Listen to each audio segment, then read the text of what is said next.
La population de caribous de la Gaspésie a fondu de près de 70% depuis 2010, si bien que la harde ne compterait plus que 33 individus selon le plus récent décompte du gouvernement.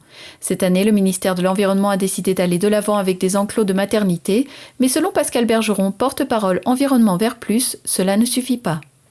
Pascal Bergeron, je suis toujours porte-parole pour Environnement Vert Plus. Alors on a déjà discuté avec toi, mais est-ce que tu pourrais quand même nous redonner un petit peu un reflet de la mission d'Environnement Vert Plus? Environnement Vert Plus, on a été constitué en 86 dans la baie des Chaleurs en Gaspésie notre mission, c'est une mission de veille et de protection de l'environnement en Gaspésie, mais plus particulièrement dans la baie des Chaleurs.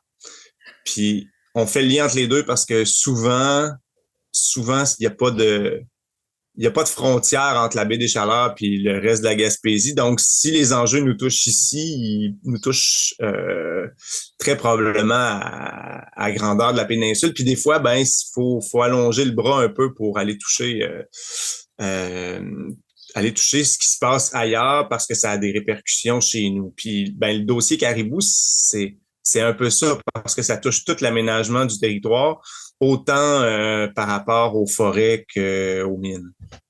Ben, c'est pour ça donc effectivement qu'on se parle aujourd'hui. Ça c'est pour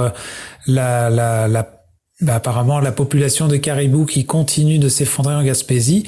Est-ce que tu pourrais nous faire un constat ou un bref historique de ce qu'il en était pour qu'on déduise qu'aujourd'hui il y en a moins versus, et aussi peut-être on va s'en aller pourquoi, c'est la fameuse question, pourquoi est-ce que la population s'effondre en ce moment? On va commencer, si tu veux, par un historique un peu du caribou sur le territoire gaspésien. Brièvement, là, je suis pas un expert du caribou, puis ça, je veux que ce soit clair en commençant. Puis Environnement Vert Plus ne l'est pas. Notre groupe est un groupe qui s'intéresse à la survie de la biodiversité et qui va chercher l'information dont il y a besoin pour travailler là-dessus. Fait en termes d'historique, je peux mettre quelques éléments, mais comme par exemple le fait que pendant la Deuxième Guerre mondiale, on remplissait des wagons de caribous pour envoyer de la viande au front aux soldats. La chasse au caribou était une chasse alimentaire qui fournissait l'armée. C'était à ce point-là que c'était une denrée qui était répandue sur le territoire. Puis les caribous de la Gaspésie se retrouvaient jusqu'au Nouveau-Brunswick puis jusqu'au nord du Maine. Et qu'est-ce qui faisait que les caribous pouvaient se retrouver jusque-là? Deux choses. Un, la pression n'était pas encore aussi grande sur eux qu'elle l'a été au fil de l'histoire puis jusqu'à aujourd'hui. Puis l'exploitation forestière et l'occupation du territoire. La principale menace pour les caribous, c'est les perturbations linéaires. L'habitat du caribou, ce sont les forêts anciennes non perturbées. Quand on perturbe une forêt ancienne, on enlève de l'habitat au caribou et quand on crée des perturbations linéaires, puis ça on parle de quand on fait du déboisement pour l'exploration minière, pour faire du carottage, il faut tracer des lignes dans le bois pour rendre la foreuse à sa place. Mais ça, c'est une perturbation linéaire. Quand on fait une ligne de transport électrique, quand on fait un chemin forestier, ce sont toutes des perturbations linéaires qui permettent aux prédateurs de voyager beaucoup plus vite sur le territoire puis de se rendre sur les territoires où il y a des caribous. Et ça génère de la prédation sur les fans. Puis ça, ça contracte la population. Fait que c'est le principal mécanisme de contraction de l'espèce. Donc, on est passé d'une population qui était assez dense pour qu'on puisse penser en prélever puis s'en nourrir à une échelle industrielle, finalement, à des reculs progressifs. Il y a des gens dans la cinquantaine, la soixantaine qui m'ont dit avoir vu des caribous à Forillon de leur vivant. Et aujourd'hui, on est à 35, 40 individus à peu près restants, tous répertoriés dans le parc de la Gaspésie ou à proximité. D'accord. Et j'imagine qu'ils sont là plus facilement parce que c'est un territoire protégé. Oui, ben on a fini par protéger le parc de la Gaspésie pour protéger cette espèce-là. Et je ne me souviens plus en quelle année, mais c'est dans le passé récent qu'on a amputé le tiers de la superficie du parc de la Gaspésie. Puis ça a correspondu à un autre recul de population du caribou. Puis on l'a amputé pour, entre autres, aller chercher le bois des forêts anciennes qui se trouvaient sur ce territoire-là. Voilà. Mais du coup, ça c'est le constat qu'on a aujourd'hui. On sait bien que on peut pas faire revenir une forêt ancienne comme ça, on peut pas enlever les câbles électriques. Comment est-ce qu'on peut, je comprends que c'est une mission, on va l'appeler mission impossible, mais comment est-ce qu'on peut redonner espoir pour que le caribou, alors peut-être que c'est pas ça le but, mais ou alors est-ce que le but c'est juste d'essayer de sauver ces 35 individus et de les maintenir en vie le plus possible? C'est quoi la direction qu'on peut prendre? C'est certain que le but, c'est pas de maintenir 35 individus en vie. Il suffit qu'il y ait un accident, un feu de forêt, puis rapidement, ça pourrait vouloir dire la fin de cette population-là. Puis c'est une population qui est, il faut le rappeler, la seule qui survit encore au sud du Saint-Laurent. On parle pas que, donc dans le fond, là on se parle de la Gaspésie, mais on parle peut-être d'un niveau peut-être un peu plus large pour le Québec, c'est ça que je comprends? Non, ben, la population de la Gaspésie doit être sauvée parce qu'elle a ses spécificités. C'est une population de caribous montagnards. Et quand on regarde au nord du Saint-Laurent, ce qu'on a, c'est une population de caribous forestiers.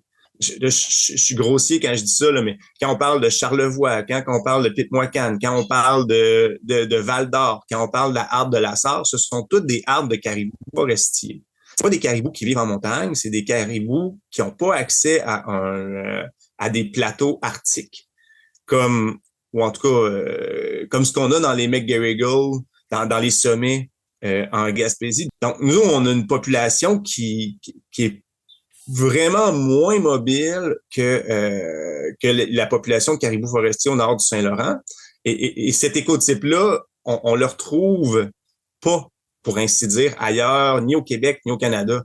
Donc, quand on parle de sauvegarder l'écotype montagnard du caribou de la Gaspésie, on parle de sauvegarder un écotype qui s'est adapté à des conditions spécifiques, qui est à peu près unique au monde. Même au niveau génétique, s'il fallait rapporter des caribous d'ailleurs au Québec, on aurait du mal à les trouver, là, mais il me semble que dans les Torngat, que là, il y en aurait là, qu'on pourrait aller chercher, mais puis dans une population en santé qui a un bagage génétique relativement similaire, mais si on prend les caribous migrateurs, par exemple ceux de la Rivière-Georges, puis qu'on essaie de les ramener en Gaspésie, ben on va se retrouver avec un caribou qui va se promener n'importe où et qui survivra pas parce qu'il rencontrera pas les conditions de survie que sa génétique lui a programmé pour être là. Il se déplace trop. Fait qu'on se concentre de notre côté sur la harde, en fait, les hardes, parce que la population de 35-40 individus qui restent en Gaspésie, indivisée en 2 ou 3 hardes, qui ne communiquent plus ou peu entre elles. Donc, il n'y a plus d'échange génétique entre la population des McGarrigle puis la population du Mont-Albert. Déjà, ça fait 2. Puis si on regarde celle du Mont-Logan, puis des années, on compte pas de caribous dans ce coin-là, mais cette population-là aussi serait distincte des 2 autres, puis aurait commencé à évoluer avec ses particularités génétiques. Puis ça nous amène sur un point de la question que tu poses, comment on fait pour s'assurer que les caribous de la Gaspésie vont survivre? Il va falloir rebrasser le bagage génétique puis remettre ça ensemble. Puis une des choses qui nous semble les plus adéquates à mettre en place, c'est un programme de capture, élevage et remise en liberté.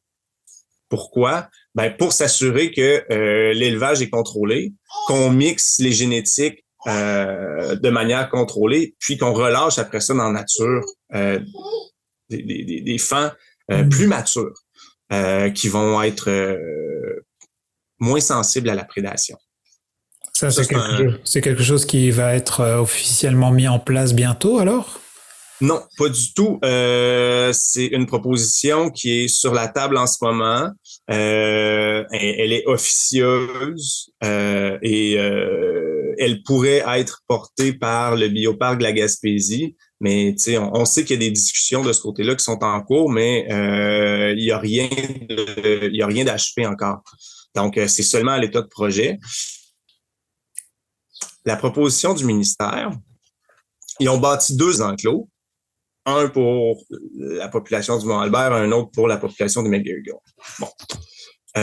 Et la proposition du ministère, c'est de prendre les femelles gestantes, donc survoler en hélicoptère avant la mise bas durant l'hiver, prendre les femelles gestantes, les amener dans les enclos, avoir la mise bas à cet endroit-là et relâcher à peu près 3 à 4 mois plus tard les femelles avec leurs fans.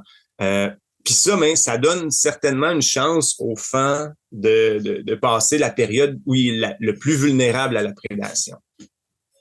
Mais il reste encore des risques même après, même rendu à cet âge-là. Et c'est pour ça que ce serait une bonne idée d'avoir un programme complémentaire où on fait de l'élevage et on remet les fans en liberté plutôt vers l'âge de 14, 15, 16 mois.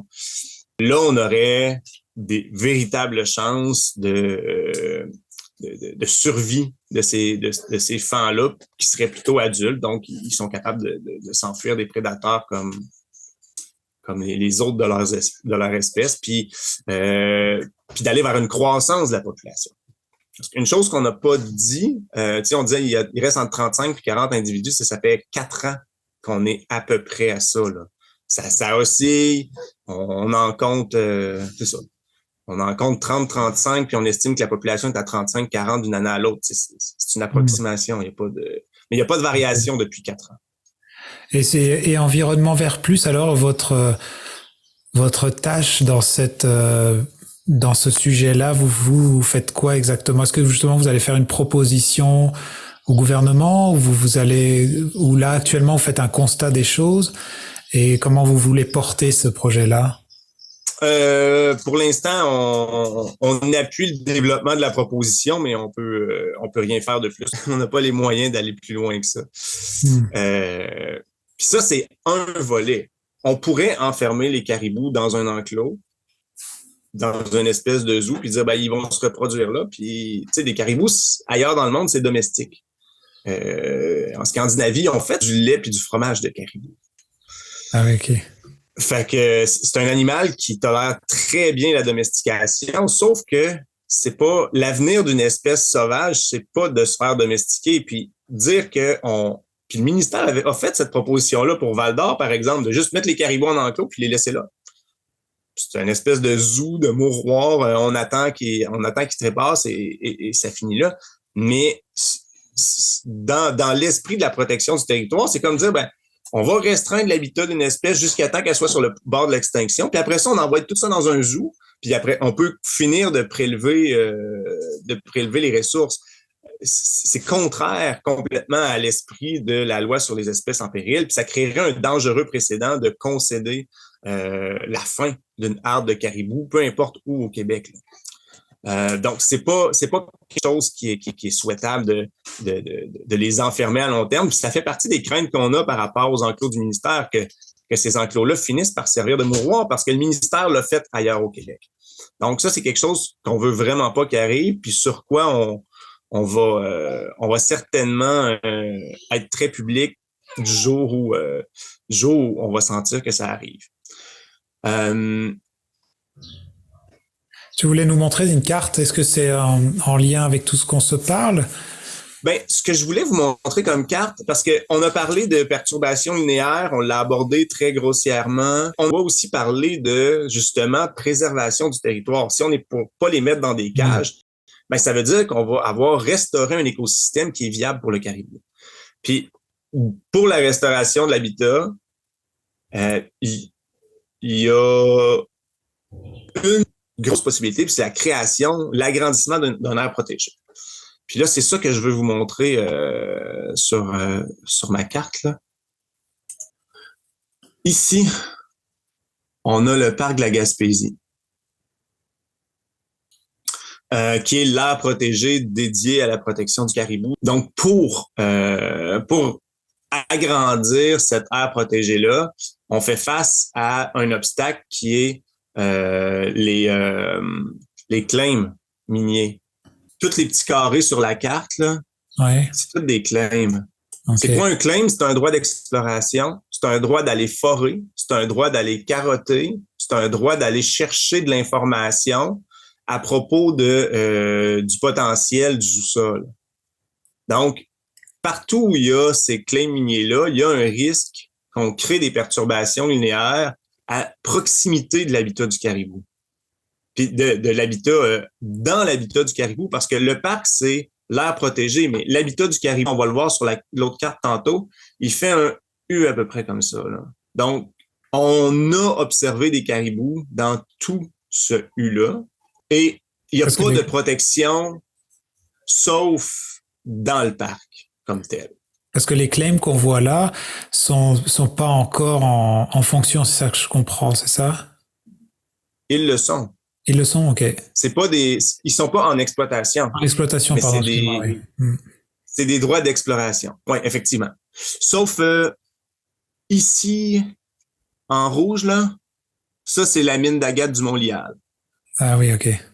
Donc, là, il y a une exploitation minière contrôlée sur le territoire qui est pas remise en question non plus, là. C'est un site géologique assez exceptionnel. Mais voilà. À part ça sur le territoire, puis il y a aussi des carrières, là, tu sais, il y a une petite carrière ici, je crois qu'ici c'est une petite carrière aussi. Bref, dans l'habitat du caribou, il y a un peu d'exploitation minière, mais il n'y a pas une grosse mine d'or ou de cuivre comme ce qu'on retrouve dans le secteur de Murdochville ici, là, en bordure. D'accord. L'autre carte que je voulais vous montrer, c'est celle-là ici. Donc, on reconnaît la forme du parc de la Gaspésie. Par le vide de couleur. Ouais, en gris pâle, là, bordé par les claims miniers colorés, puis avec l'habitat, l'aire de répartition du caribou. Puis, ce que je veux vous montrer à propos de ça, c'est l'impact des minéraux de la transition, puis de la politique actuelle de la CAQ en matière de mines sur la possibilité d'agrandir le parc de la Gaspésie. Donc, tous les titres miniers qui sont là, ceux qui sont en jaune, c'est des titres qui ont été émis avant 2020. Mais en 2020, la CAQ a sorti avec une politique d'investissement puis de déploiement minière, d'appui au développement des minéraux qu'elle appelle critiques et stratégiques, donc le lithium, etc. Les minéraux de la transition. Et là, il y a eu un boom minier en Gaspésie. On a augmenté le nombre de claims miniers en 2020 et 2022 de 137% depuis l'adoption de cette politique-là de la CAQ, et ça continue d'augmenter. Toutes les semaines, il y a des nouveaux titres miniers qui s'ajoutent là en Gaspésie. Donc, l'impact récent de cette politique-là, là, c'est toutes les couleurs sauf le jaune. Donc, ici, on a des titres qui ont été émis en 2022, en orange en 2021, en vert en 2020. Et les violets, on voit quelques-uns des petits points violets en 2023, même, c'est assez récent. Même dans le cercle. Ouais, ici, quelques points violets assez récents. Mais on peut pas agrandir une aire protégée, on peut pas créer une aire protégée sur un claim minier. Les claims miniers ont priorité. Donc, tant qu'il y aura des titres miniers qui bordent le parc de la Gaspésie, on ne pourra pas l'agrandir dans cette direction-là. Puis, apparemment, c'est même devenu une stratégie de l'industrie minière d'aller prendre des titres miniers là où on planifie des agrandissements ou une aire protégée pour spéculer sur leur rachat par le gouvernement au moment de la création de l'aire protégée. D'accord. Ouais, intéressant de voir ça. Donc, ça donne pas forcément un avenir très radieux à ces individus-là, ces 35 individus. Effectivement, c'est super problématique.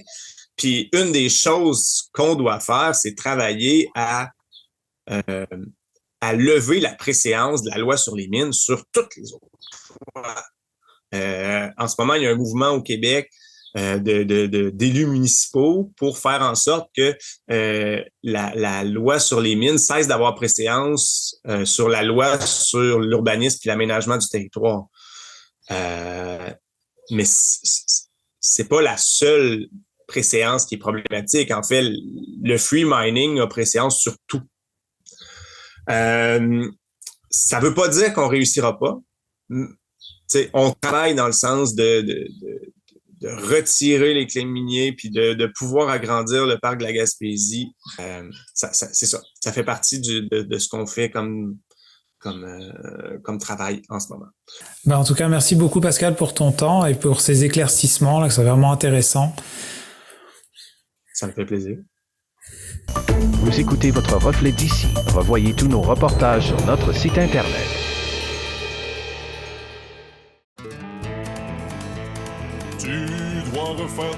Chez Nadeau Matériaux de Construction Home Hardware de Newport et de Lansab Office, le service de qualité au meilleur prix, c'est ce qui fait toute la différence. Notre équipe sur place saura vous conseiller pour l'aménagement de votre salle de bain, votre cuisine ou tout autre projet de peinture ou de rénovation.